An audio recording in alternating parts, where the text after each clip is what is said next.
What's up, Richard? Timmers here. Now it's time for the supporting TV performances turn. So here is my official top 10 favorite male TV performances of 2025. All right, coming in at number 10 is Mark Duplass for A Good American Family. Now, of course, this is the Hulu show about a couple who adopts this little girl who they think is a little girl, but she has turns out she has dwarfism. Of course, it is based on the story of Natalia Grace, and Mark Duplass, of course, plays the husband Alan Papayo's character. He is really good in his part. Really does play the part very well. I mean, it's a shame that Holiday show's not really getting much award love, but the show is really excellent. Really great true story aspects here. He does portray the adoptive father with a certainly warm and raw emotional here. At first, he really is trying to protect her and stuff, but then become like sees what's going on behind who she really is and stuff like that. I mean, it's a really decent performance, and it's such a shame that he's not really getting much award recognition, but it is what it is, I guess. Anyway, coming in at number 9 is the studio. Is Bryan Cranston in the studio? Oh man, Bryan Cranston was great on the studio. Of course, obviously this where they do like a weekend at Bernie type thing when Bryan Cranston ends up pretty much getting drugged here in a way. It's just hilarious to watch. He does play Griffin Mill, who plays like the Continental CEO, and he is hilarious in his part. It's so funny to see him getting drugged here, which and have like a weekend burning type thing. It's just hilarious there. Of course, he did got an Emmy nomination for best guest appearance, well deserved. It was a fun role here and really showcased how good Bryan Cranston can do with comedy. All right. Coming in at number 8 is Sam Elliott in the new season of Landman.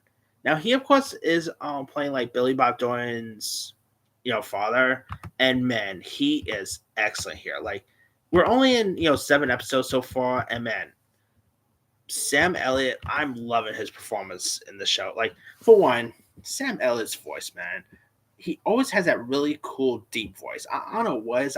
I've always loved Sam Elliott's voice. You know, and who doesn't love Sam Elliott in general? Come on.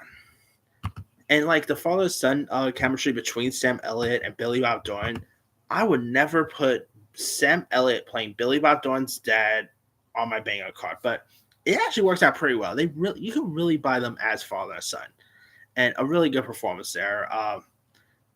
You know, I would love to see him get an Emmy nomination for Landman, but we'll see. All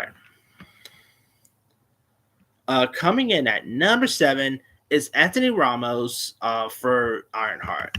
Now, even if you don't like the show in general, you cannot deny that one of the best parts about the show was the performance that Anthony Ramos put out.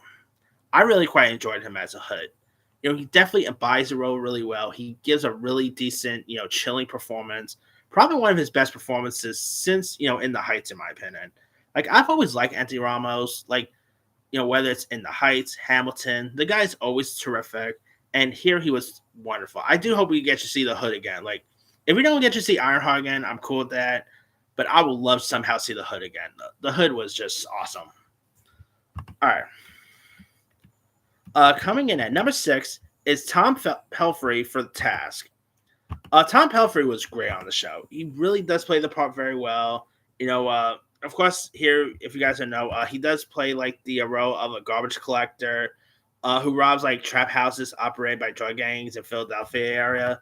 And man, he is really intensified as a role. He does such a really good job here. I mean, I think he actually did score a couple award recognitions. I think he got either a Golden Globe or a Critics' Choice Award, one of the two. But he is really great. Say at least. All right, number 5 is Vincent D'Onofrio for Daredevil Born Again. Man, he was just better this time around than he was in the OG Daredevil. He really does such a good job here. He really got very violent throughout. Like that little thing where that little violent scene, one of the most violent scenes I've ever seen out of Kingpin. Wonderful job there.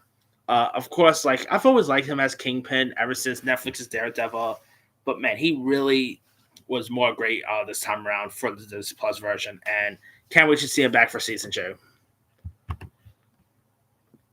Number 4 is Bill Skarsgård for It Welcome to Derry. Now, seeing Bill Skarsgård come back as Pennywise was really cool. Like, really the best performance he's given as Pennywise. He embodies this role really well. I mean, he was great as Pennywise in the movie versions, don't get me wrong.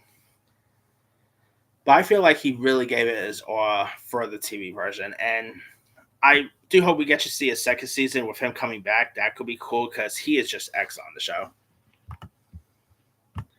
All right, coming in at number 3 is coming in at number 3, I'm going to go with Wagner Moura for Dope Thief. Now, Dope Thief, of course, is a show that premiered on Apple this past year, and it's about like these two FBI Philadelphia friends who pose as DEA agents to rob drug dealers, and Wagner Moura, of course, teams up with Brian Tyree Henry, and Wagner plays like Manny Crivello, who's like Ray's childhood friend and partner who plans to settle down with his girlfriend Shirley here. And yeah, I mean, great year for Wagner Moura, by the way, because of course he was just in The Secret Agent. He was great in that. The guy is really terrific. I thought he was great in Civil War last year. He was, of course, good on Narcos. He's a really cool actor, and here he would like his chemistry with Brian Tyree Henry is terrific. A really wonderful performance there. All right, coming in at number 2 is Jason Isaacs for The White Lotus. Now, I think this is probably one of his best performances he's put out. Of course, like he does play the the main father here, and he of course ends up. There is actually a couple of scenes where he tries to pretty much take his own life here, and I actually really thought he does such a good job here. Like I've always liked Jason Isaacs, whether he's playing Lucius Malfoy in the Harry Potter films and stuff. Like here, of course, Jason plays Timothy Radcliffe, who's a financial in jeopardy, from North Carolina, who vacations with his wife and his kids here. And he definitely does such a good performance. Of course, his wife is played by Parker Posey. She's terrific. I mean, I could have gone with anyone from The White Lotus. I could have gone with Walton Goggins. I could have gone with who else? Patrick Schwarzenegger. I could have gone with anyone else. I decided to just pick Jason Isaacs because out of all the performances, I think he gave the better performance. He actually gave the better performance, in my opinion. All right. And my number 1 favorite TV supporting performance is the youngest one to win an Emmy. That is Owen Cooper for Adolescence. I mean, this kid is, I believe, only 15, if I'm not mistaken, and he already won an Emmy. Like, became like the youngest actor to win an Emmy for Best Supporting Actor. Well deserved, wonderful performance here. He definitely gives such a creepy performance as well. He really gives like an emotional, like scented, quality desperate for the character here, and he captures like his anger, Shane, and immaturely Clyde here, and it's just such a really wonderful performance that he put out. I mean, his interrogation scene. One of the best performances I've seen out of a child actor in recent years. What a performance there. So, if you guys haven't seen Adolescence, it's a really good one. But that's pretty much it there. Here is my quick rundown. Number 10, Mark Duplass for Good American Family. 9, Bryan Cranston for The Studio. 8, Sam Elliott for Landman Season 2. 7, Anthony Ramos for Ironheart. 6, Tom Pelphrey for Task. 5, Vincent D'Onofrio for Daredevil Born Again. 4, Bill Skarsgård for It Welcome to Derry. 3, Wagner Moura for Dope Thief. 2, Jason Isaacs for The White Lotus Season 3. And number 1 is Owen Cooper for Adolescence. Now, there's a couple of other honorable mentions I like to include, like a couple of people from The Pit, like Sean Adelcy was pretty good. Patrick Bell is another good one. Again, Walter Goggins I could have included for The White Lotus. Let me see some other good ones.